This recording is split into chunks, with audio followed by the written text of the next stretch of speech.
ใจน้องโศกสุดพันละนาเห็นเดือนเพ็ญขึ้นสู่หน้าผายิ่งโศกาข้านึงตรึงดวงใจคิดทางค้างเคยมีอายอยู่เคยแนบคู่นางสมเดือนงายสองเฮาเคยมั่นจิตมั่นใจจะห่วมตายมอบใจให้แก่กันพอ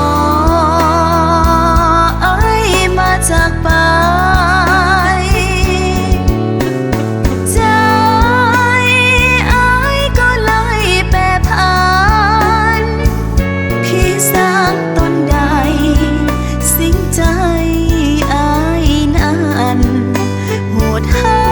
เนื้อประมาณสังหารน้องทั้งเป็น